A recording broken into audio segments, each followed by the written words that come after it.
విజ్ఞతతో ఆలోచించారు. సుపరిపాలనకు మార్గం సుగమం చేసి విజయాన్ని అందించారు. అభివృద్ధి ఆకాంక్షలను నెరవేర్చేందుకు కనకపట్నపు పగ్గాలను మా నాయకుడు కావ్యన్నకు అందించి ఆశీర్వదించన్న కావలి నియోజకవర్గ ప్రజలకు, కూటమి శ్రేణులకు, శ్రీ దగుమాటి వెంకట కృష్ణారెడ్డికి ఇవే నా హృదయపూర్వక భోగి, సంక్రాంతి, కనుమ శుభాకాంక్షలు. గుత్తెకొండ కిషోర్, టీడీపీ పట్టణ అధ్యక్షులు, కావలి, నెల్లూరు జిల్లా. మా సిఎండి ఛానల్ తరపున, మా కావలి పట్టణ ప్రజల ప్రేక్షకుల తరపున మీకు సంక్రాంతి శుభాకాంక్షలు సార్. మీరు ఎమ్మెల్యే గారు అయిన తర్వాత ఈ సంక్రాంతి మొదటి సంక్రాంతి, ఈరోజు కావలిలో సంబరాలు అంబరాన్ని అంటేలాగా జరుగుతున్నాయి. దీనికి ఎటువంటి జాగ్రత్తలు తీసుకుంటున్నారు? ముఖ్యంగా 2025వ సంవత్సరాన్ని స్వాగతం పలుకుతూ మకర రాశిలోకి ప్రవేశించినటువంటి శుక్రుడిని ఈ రోజున అందరూ కూడా కొలుసుకుంటూ విష్ణు పరమాత్ముడు ఎలా భక్తి శ్రద్ధలతో ఉత్తరాయణ ప్రవేశం ఈరోజు జరిగింది. కాబట్టి అంటే దేవతలకి 24 గంటల రాత్రి దక్షిణాయనమని, పగలు ఉత్తరాయణమని. అంటే మనుషులకు 6 నెలల కాలం దేవతలకు ఒక్క పూటతో సమానం. కాబట్టి దక్షిణాయనం అంతా దేవతలు నిద్రపోతుంటారు. ఉత్తరాయణ కాలంలో దేవతలందరూ మేల్కొన్న రోజు. కాబట్టి ముక్కోటి నాడు మొట్టమొదట ముక్కోటి దేవతలందరికీ కూడా విష్ణు పరమాత్మ దర్శనమిస్తూ ఈ రోజున ఉత్తరాయణంలో ప్రవేశించే రోజున ఈ రోజు నుంచి కూడా ఈ ఉత్తరాయణ కాలంలో ఈ 6 నెలల కాలం కూడా దేవతలందరూ కూడా మేల్కొని ఉంటారు. కాబట్టి దేవుని యొక్క ఆశీస్సులు, దేవతల యొక్క ఆశీస్సులు, అశ్వత్థావుల యొక్క ఆశీస్సులు, మన పితృదేవతల ఆశీస్సులు అన్నీ కూడా ఇప్పుడే మనకు దొరికే సందర్భం. కాబట్టి ఈ సంక్రాంతి నాడు పితృదేవతలకి పిండాలు పెట్టుకుంటూ, పితృదేవతలను స్మరించుకుంటూ, దేవాలయాలు సందర్శించి దేవుణ్ణి దర్శించుకుంటూ, అంటే మొదటి రోజు దర్శించుకుంటే ఈ 6 నెలలు దర్శించుకునేటట్టుగానే ఒక భావనతో ఈ రోజున ఈ కార్యక్రమాన్ని మకర సంక్రాంతి నాడు జరుపుకుంటున్నారు.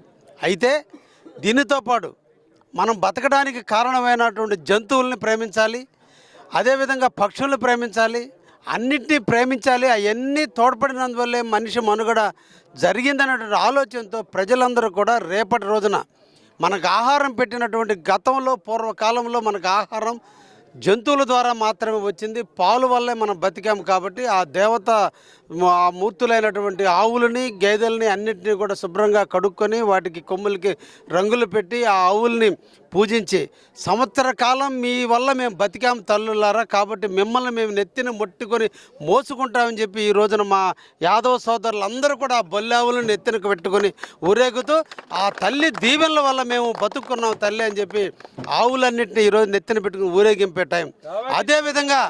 అదేవిధంగా పలుపులతో కట్టి మిమ్మల్ని ఇబ్బంది పెట్టాం, మిమ్మల్ని కొట్టాము అని చెప్పి దానికి పశ్చాత్తాపంగా మా యాదవ సోదరులందరూ కూడా ఈరోజు వీరదాడులు వేసుకొని ఆ జంతువులకి మిమ్మల్ని మేము కొట్టినందుకు ప్రతిఫలంగా ఈరోజు మమ్మల్ని మేము కొట్టుకుంటున్నామని చెప్పి ఈరోజు వాళ్ళు చూపేటువంటిది. ఇవన్నిటి కూడా కారణం మనిషి యొక్క మనుగడ ఉత్తరాయణంతో ప్రారంభమైంది. కాబట్టి ఈ రోజున మా సోదరులందరూ కూడా జరిగే కార్యక్రమానికి నేను విచ్చేసినందుకు నిజంగా నేను కూడా వాళ్ళు పర్మిషన్ ఇస్తే అక్కడ వరకు బొల్లావుని ఎత్తుకుందామనే ఆలోచన నాకు ఉందని కూడా ఈరోజు వాళ్ళు అనుమతిస్తే తెలియజేస్తున్నాను. ఎందుకంటే ఆ దేవతలు అంటే కామధేను, ఆవులు, బర్రెలు మన మనుగడకి కారణం. ఈ రోజులు రకరకాల వంటలు వచ్చినా ఒకప్పుడు మనకి జీవనాన్ని సాగించింది పాలు, నెయ్యి, ఆవు, పెరుగు, వెన్న అన్నీ కూడా ఇచ్చినటువంటి దేవతలు వాళ్ళు. అందుకనే వాళ్ళని ఈరోజు స్మరించుకుంటున్నాం.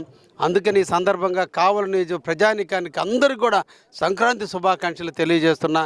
అదేవిధంగా ఈరోజు కావలిలో 2024 సంవత్సరం కావలి చివరి అక్షరాలతో లిఖింపబడిన సంవత్సరం. ఎందుకంటే ఒక దుష్ట పరిపాలన వెళ్ళిపోయి ఒక మంచి పరిపాలన వచ్చినటువంటి సంవత్సరానికి వీడ్కోలు పలుకుతూ ఈ సంవత్సరం ఇంకా ఆనందంగా బతకాలన్న ఆలోచనతో ఈరోజు కావలి ప్రజలందరూ కూడా కులాలకి, మతాలకి సంబంధం లేకుండా అందరూ కూడా ఈరోజు సంక్రాంతిని జరుపుకుంటున్నారు. అల్లుళ్ళు ఇంటకొచ్చారు, ఆడబిడ్డలు ఇళ్ళకొచ్చున్నారు, మనవళ్ళు, ముది మనవళ్ళతో సహా ఈరోజు కావలి కోలాహలంగా ఉంది. వ్యాపారస్తులందరూ కూడా సుభిక్షంగా వ్యాపారం చేసుకుంటున్నారు. దేవాలయాలు అన్నింటిలో కూడా భక్తి పార్వశంతో ఈరోజు దేవాలయాల్లో కీర్తింపబడే విధంగా ఈ రోజున దేవాలయాలు కొనసాగుతున్నాయి. ఆ కనుగోలమ్మ శాంభవి యొక్క దీవెనలు ఈ కావలి పట్టణ ప్రజలందరికీ నిండుగా ఉంటాయి. ఎందుకంటే ఆ తల్లి పాతూరు నుంచే స్టార్ట్ అవుతుంది.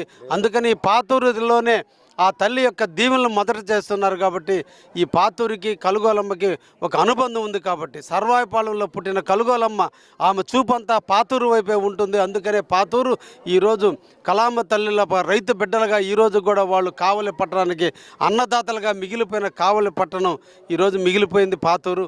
అటువంటి ప్రాంతంలో ఈరోజు ఇటువంటి మంచి కార్యక్రమంలో నాకు కూడా కొద్దిసేపు కల్పించినటువంటి యాదవ సోదరులందరికీ కూడా శిరస్సు వంచి నమస్కరిస్తూ వాళ్ళ కాళ్ళకి నమస్కరిస్తున్నా. సార్, మీరు ఎమ్మెల్యే అయిన తర్వాత ఈ సంక్రాంతి సంబరాలు నిర్వహిస్తూ ఉన్నారు. చిన్న పెద్ద పల్లెటూరు అని లేకుండా ప్రతి ఒక్క గ్రామానికి వెళ్ళి అక్కడ జరిగే ఉత్సవాలన్నింటినీ కూడా నిర్వహిస్తున్నారు. ఆల్రెడీ మీ ఇంటి దగ్గర ప్రజా దర్బార్ జరుగుతుంది, దాన్ని ఆపేయట్లేదు. ఇదంతా మీకు ఎలా సాధ్యమవుతుంది? సాధ్యం కాదమ్మా, ఇది నా కర్తవ్యం. ప్రజలందరూ కూడా నన్ను ఎన్నుకున్నారు, ఎప్పుడు లేని మెజార్టీని ఇచ్చారు, ఎనలేని కీర్తిని తెచ్చిపెట్టారు. ఒక సామాన్య కుటుంబంలో పుట్టిన నన్ను అందరి ముందు ఎదిగిన బిడ్డగా నన్ను ఈరోజు నాకు మంచి మెజార్టీ ఇచ్చారు. నేను వాళ్ళకి ఏమి ఇచ్చి రుణం తీసుకోను. నా శరీరం కాదు, ఆఖరి రక్తపట్టు వరకు కావాలని కాపు గాయాలి, కావలిలో ఉండే ప్రజలకు సుఖశాంతులు అందించాల్సిన బాధ్యత నా మీద ఉంది. కాబట్టి నేను కావలికి ఎమ్మెల్యే కాదు, కావలిని కాపు కాసుకునే వ్యక్తిగా ఉంటానని ఒకనాడు మాటిచ్చి ఆ మాట ప్రకారమే ఈరోజు నిరంతరం ఉదయం నుంచి సాయంత్రం వరకు కూడా ప్రజల కోసమే తప్పిస్తున్నా, ప్రజల కోసమే జీవిస్తున్నా, ఆఖరికి ప్రజల కోసమే జీవిస్తానని కూడా మరొకసారి కూడా తెలియజేస్తున్నా. మీరు అనుకున్న దాని ప్రకారం December 31 నైట్కి రోడ్లు వేసి చూపిస్తాను అని చెప్పేసి అన్నారు. ఆల్రెడీ వేశారు. మరి నెక్స్ట్ చేయబోయే కార్యక్రమం ఏంటో తెలుసుకోవచ్చా? అంటే కావలికి ఒక కార్యక్రమంతో పరిమితమయ్యేది కాదు. కావలి వ్యవసాయ రంగానికి ఎనలేని స్థానాన్ని కల్పించుకున్న ఈ కావలిలో ఇంకా డెల్టా ప్రాంతంగా చేయాల్సిన అవసరం నాకుంది. 2 పంటలు మా రైతు సోదరులు సుభిక్షంగా పండుకోవాలి. వరుణదేవుడి కోసం ఆకాశం వైపు చూడటం కాదు, సోమశిల డ్యాము వైపు చూసే విధంగా సోమశిల డ్యాములో 24 గంటలు నీళ్లు ఉండేటట్టు నేను చూసుకోవాల్సిన బాధ్యత ఉంది. ఆ నీళ్లు తెచ్చి కావలి ప్రజలకు 2 పంటలు పండించాల్సిన బాధ్యత ఉంది. దానితో పాటుగా ఈ ప్రాంతాన్ని పారిశ్రామిక నగరంగా అభివృద్ధి చేయాల్సిన అవసరం ఉంది. నా బిడ్డలు, నా తోటి సోదరుల యొక్క పిల్లలు అందరూ కూడా ఈరోజు నిరుద్యోగులుగా ఉన్నారు. వాళ్ళందరూ కూడా ఉద్యోగం వచ్చిన రోజు నా జీవితానికి ఒక సార్థకత ఉంటుంది. అందుకనే రెండో మెట్టుగా ఈరోజు పారిశ్రామిక ప్రగతి వైపు ఈరోజు అడుగులు వేస్తున్నాం. అదేవిధంగా కావలిలో ఎన్నో సంవత్సరాలుగా అపరిష్కృతమైనటువంటి సమస్యలు చాలా ఉన్నాయి. వాటన్నిటిని త్వరితగతిన పూర్తి చేసే పరిస్థితుల్లో ఉన్నాం. రేపటి ఎన్టీఆర్ గారి వర్ధంతి 18వ తేదీ నాడు కావలిలో నా మొదటి నడవబోతున్నా. ప్రతి వార్డులో ప్రతి గొంతులో తిరిగి అక్కడ ఉన్న సమస్యలు తెలుసుకుంటూ ఇక నుంచి నిరంతరం కూడా కావలి ప్రజలతో ఉదయం 7:30 నుంచి 10:30 వరకు ప్రతి ఒక్క రోజుకు ఒక వార్డు లెక్కన తిరగటం, అక్కడ సచివాలయంలో కూర్చొని అర్జీలు తీసుకోవడం, అక్కడ స్థానికంగానే అక్కడికక్కడ సమస్యలు ఏదైనా ఉంటే పరిష్కరించే దిశగా ఈరోజు రేపు ఎన్టీఆర్ గారి వర్ధంతి రోజున ప్రారంభించడం కూడా జరుగుతుంది. ఇది నిరంతర కర్తవ్యం, ఒక రోజుతో కాదు, ఒక కార్యక్రమం కాదు. కావలిని ఎనలేని చేయాల్సిన పనులు ఉన్నాయి. కావలి ప్రజలు వర్షాలు వస్తే ఈరోజు డ్రైనేజీలు లేక చాలా రైతులు ఇబ్బందులు పడుతున్నారు. అందుకనే కొండేపి డ్రైను మొదటి కర్తవ్యంగా తీసుకున్న రైతులందరికీ కొండేపి డ్రైన్ ద్వారా నీళ్ళ ఇబ్బంది లేకుండా సర్వాయిపాలెం నుంచి చిప్పలేరు వరకు దాదాపు 14.7 కిలోమీటర్ల పొడవున 32 కోట్ల రూపాయలతో ఈరోజు నిధుల మంజూరు కోసం సీఎం గారిని అడగడం జరిగింది.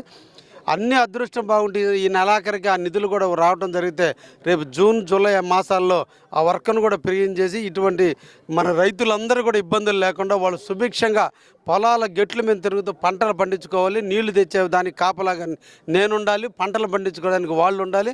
అలా ఈ కావలిని ముందుకు తీసుకుపోతుంటే నేను ముందుంటా. థ్యాంక్ యూ సార్, ఇంత బిజీ షెడ్యూల్లో కూడా మాకు ఛాన్స్ ఇచ్చినందుకు. మరి చూసేశారు కదా, కావలిలో ఏ న్యూస్ కావాలన్నా, ఎక్కడ ఏం జరుగుతుందో తెలుసుకోవాలన్నా కూడా మా CMD ఛానల్ని ఫాలో అవ్వాల్సిందే. మరిన్ని అప్డేట్స్ కోసం చూస్తూనే ఉండండి. కెమెరామెన్ బాలాజీతో నేను మీ సుకన్య. నాడు రావణుడిని వధించిన శ్రీరాముడి వలె నిన్నటి 2024 సార్వత్రిక ఎన్నికల్లో ప్రజా దీవెనతో ప్రత్యర్థిని ఓడించి అవినీతి పాలన అంతమొందించి అక్రమార్కుల పాలిట సింహ స్వప్నంలా మారి కావలిని కనకపట్నం చేసేందుకు కృతనిశ్చయంతో ముందుకు సాగుతున్నారు మా కావ్య కృష్ణన్న. కావ్య కృష్ణన్నకి మరియు కూటమి నేతలకి, మరీ ముఖ్యంగా కావ్యన్న అభిమానులకు, కావలి ప్రజలకు ఇవే మా హృదయపూర్వక భోగి, సంక్రాంతి మరియు కనుమ శుభాకాంక్షలు. ఇట్లు మీ జనిగర్ల మనోహర్ యాదవ్, పాత ఊరు, కావలి, నెల్లూరు జిల్లా. బాబు స్వర్ణాంధ్రకు నిర్మాతలు మీరే.